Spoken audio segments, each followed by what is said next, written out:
एक ऐसा खतरनाक ज़ॉम्बी वायरस जो कि दुनिया की 99% आबादी को अपनी चपेट में ले लेता है। लेकिन इस वायरस की शुरुआत किस तरह से हुई और इसके फैलने के पीछे की क्या वजह थी और यह किस तरह से ठीक होगा, चलिए जानते हैं आज की इस कहानी से। इस कहानी की शुरुआत होती है तो हम एक फैमिली को देखते हैं जिसमें हस्बैंड का नाम होता है जेरी, उसके साथ उसकी एक वाइफ और उसकी 2 बेटियां थी। दरअसल जेरी एक रिटायर्ड CIA ऑफिसर है। जेरी अपनी फैमिली को लेकर किसी दूसरे शहर में जा रहा होता है, लेकिन रास्ते में यह लोग एक बहुत ही बड़े ट्रैफिक जैम में फंस जाते हैं। इतना सारा ट्रैफिक जैम देखने के लिए जेरी अपनी गाड़ी से उतरता है कि आखिर यहाँ चल क्या रहा है। लेकिन उसी वक्त इस शहर में ज़ॉम्बीज का एक बहुत बड़ा अटैक होता है। ये ज़ॉम्बी अपने रास्ते में आने वाले सभी लोगों पर अटैक करके उन्हें अपने जैसा बना रहे थे। ये लोग यहाँ पर सभी को काट रहे होते हैं और यह बात जेरी भी ऑब्जर्व कर लेता है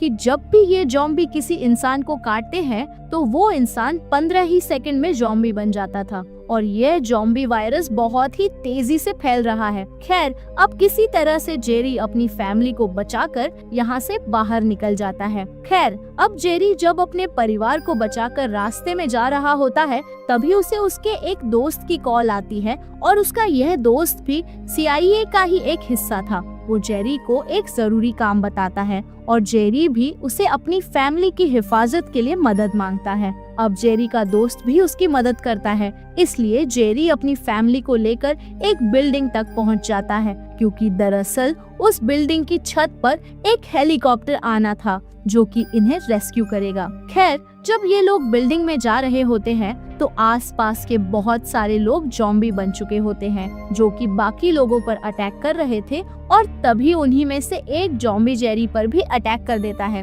वो जेरी को मारने ही वाला होता है कि तभी उसी फ्लैट में रहने वाला एक बच्चा उस ज़ॉम्बी को गन से शूट कर देता है। दरअसल इस बच्चे का भी कोई नहीं था, इसके पूरे परिवार को भी ज़ॉम्बीज ने मार दिया था और यह अकेला ही बचा था। अब उस ज़ॉम्बी के मरते वक्त ज़ॉम्बी का कुछ खून जेरी के मुंह में चला गया था और अब इसलिए जेरी जल्दी से उस बच्चे को अपने साथ लेकर उस बिल्डिंग की छत तक चला जाता है और वो खुद को बिल्डिंग की बाउंड्री पर खड़ा कर देता है ताकि अगर वो ज़ॉम्बी बने तो वो नीचे कूद जाएगा, क्योंकि इससे उसकी फैमिली को नुकसान हो सकता था। लेकिन 15 सेकंड बीतने के बाद भी जेरी ज़ॉम्बी नहीं बनता और वो समझ जाता है कि वो ज़ॉम्बी नहीं बनेगा, इसलिए वो फिर से अपने परिवार के पास आ जाता है। अब थोड़ी ही देर इंतजार करने के बाद इनकी बिल्डिंग की छत पर वो हेलीकॉप्टर भी आ जाता है जो इन्हें रेस्क्यू करने आया था, जो कि उसके दोस्त थैरी ने यहाँ पर भेजा था। अब जेरी का परिवार जैसे ही हेलीकॉप्टर की तरफ जाने लगता है,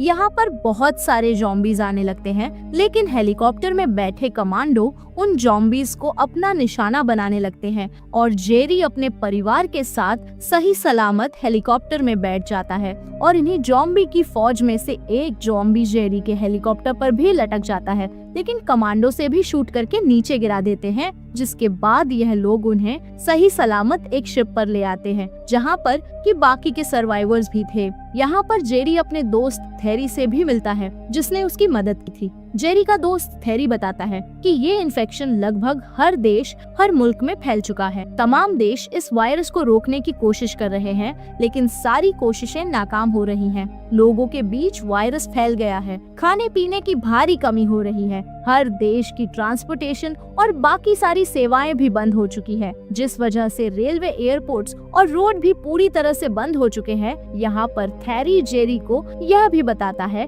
कि तुम्हें डॉक्टर फ्लैशबैक से मिलना होगा, जो कि ज़ॉम्बी वायरस पर काफी समय से रिसर्च कर रहा है और ये इस चीज का कोई ना कोई सॉल्यूशन निकाल लेंगे और इसमें तुम्हें इनकी हेल्प करनी है। यहाँ पर इन्हें बताया जाता है कि सबसे पहले यह वायरस कोरिया में फैला था और हमें इसके रिगार्डिंग एक ईमेल भी रिसीव हुई थी। बाद में हमने उनसे कांटेक्ट करने की भी कोशिश की, लेकिन हम नाकामयाब रहे। और अगर हमें यह पता लग जाए कि यह वायरस कैसे स्टार्ट हुआ था, इसकी शुरुआत किस तरह से हुई थी, तो शायद हम इस वायरस की कोई वैक्सीन बनाकर इसे रोक सके। और अब इसी बात का पता लगाने के लिए हम डॉक्टर फेस्टबैक को तुम्हारे साथ भेजने वाले हैं। अब डॉक्टर जेरी और अपनी बाकी टीम के साथ साउथ कोरिया जाने के लिए तैयार हो जाता है। अब जैसे ही ये साउथ कोरिया एयरपोर्ट पर पहुंचते हैं, वहाँ पर भी बहुत सारे ज़ॉम्बीज होते हैं। ये धीरे धीरे आगे बढ़ने लगते हैं, लेकिन इनसे तभी आवाज हो जाती है और अब वो ज़ॉम्बीज इन पर हमला करना शुरू कर देते हैं।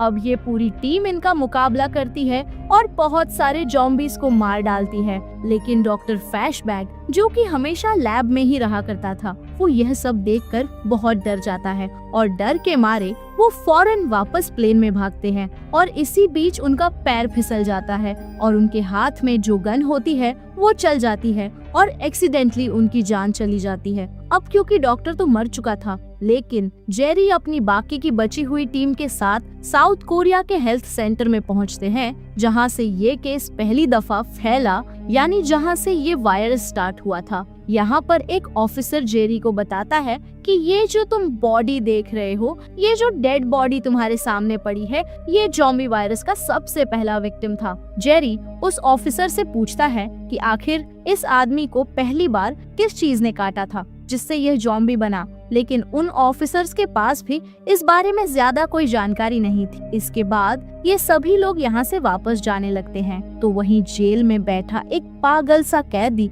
इन्हें इस बारे में कुछ बताने की कोशिश करता है। दुनिया में जो ये सारी घटनाएं चल रही थी, वो इन्हें इस बारे में कुछ बातें बताने लगता है, जैसे कि इजराइल अपने देश के चारों तरफ एक बहुत ही ऊंची दीवार खड़ी कर रहा है, क्योंकि इजराइल पहले से ही जानता था कि ये अटैक होने वाला है। उसे पहले से ही इसके बारे में पता था और इन सब के पीछे इजराइल का भी हाथ हो सकता है। और अगर तुम्हें इस बारे में और भी जवाब चाहिए तो तुम इजराइल के शहर जेरूसलम में जाकर एक आदमी से मिलो, वो तुम्हें इस बारे में सारी बातें बता देगा। तुम्हारे जितने भी सवाल हैं उन सब के जवाब वो तुम्हें दे देगा। और अब इसलिए जेरी जेरूसलम में जाकर उस आदमी से मिलता है, लेकिन वो आदमी जेरी को कुछ भी क्लियर जवाब नहीं दे रहा था।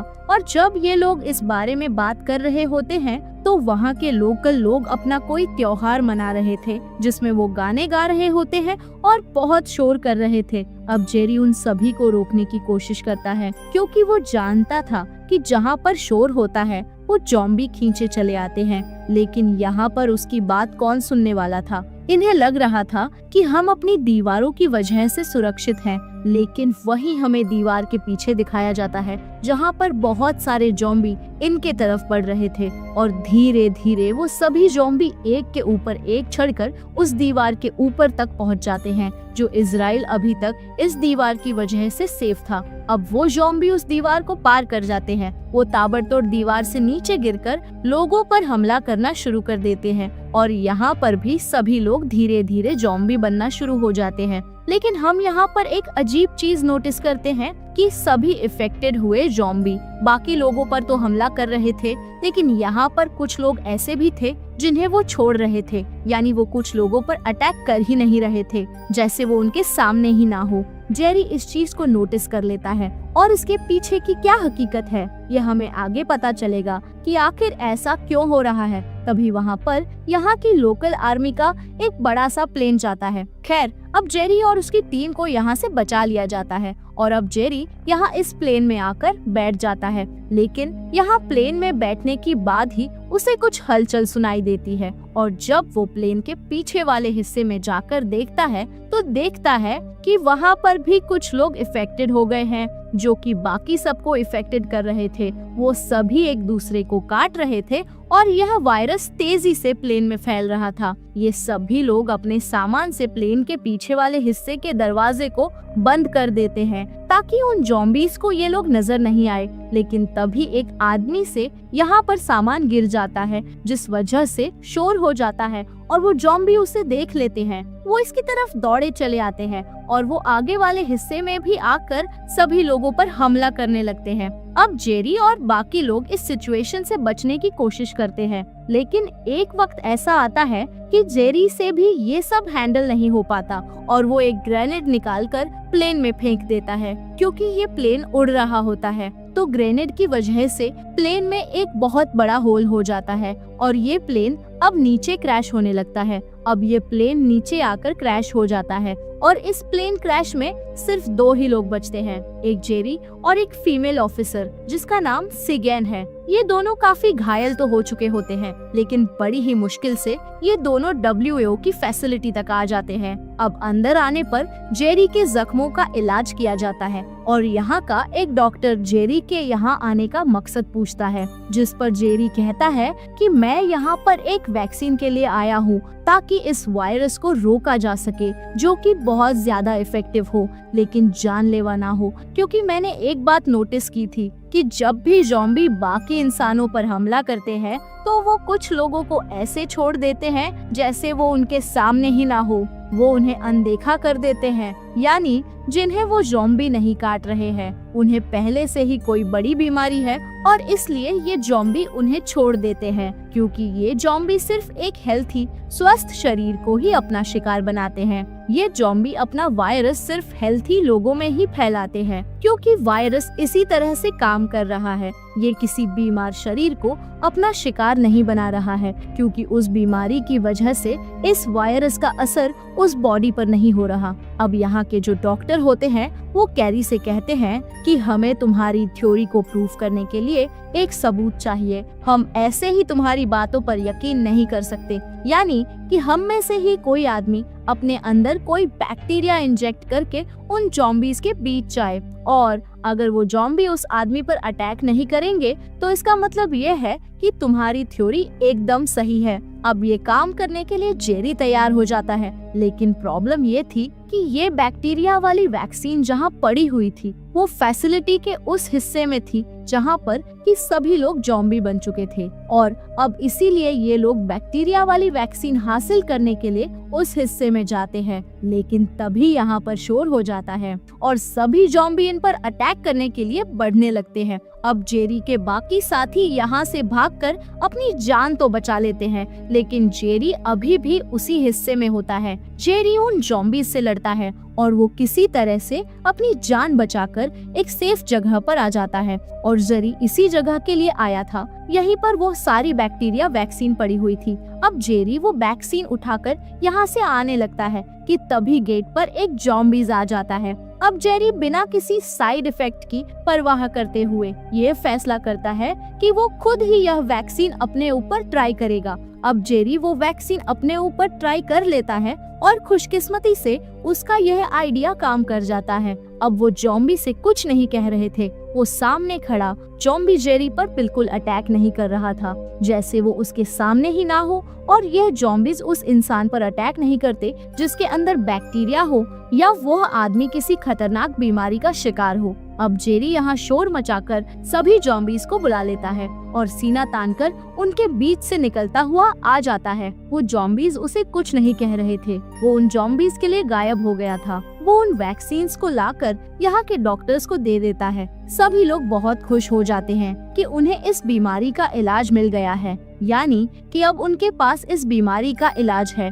और अब जेरी भी अपने साथ कुछ वैक्सीन्स लेकर अपने परिवार के पास जाता है। वो उन्हें वैक्सीन देता है और अपने उस दोस्त को भी जिसने इनकी जान बचाई थी। अब इस वैक्सीन के बहुत सारे डोज उन शहरों उन देशों में पहुंचा दिए जाते हैं जहां पर यह वायरस फैला था। सभी लोग ज़ॉम्बी से सेफ हो चुके थे क्योंकि सबको यह वैक्सीन दी जा चुकी थी और जो ज़ॉम्बी बचे थे उन्हें जला दिया जाता है क्योंकि उन्हें जलाकर यह वायरस पूरी तरह से मिटाया जा सकता था। इस फिल्म की कहानी भी यहीं पर खत्म हो जाती है। ये कहानी आपको कैसी लगी हमें कमेंट करके बताइए और आगे ऐसी कहानी देखने के लिए हमारे चैनल को सब्सक्राइब कर लीजिए।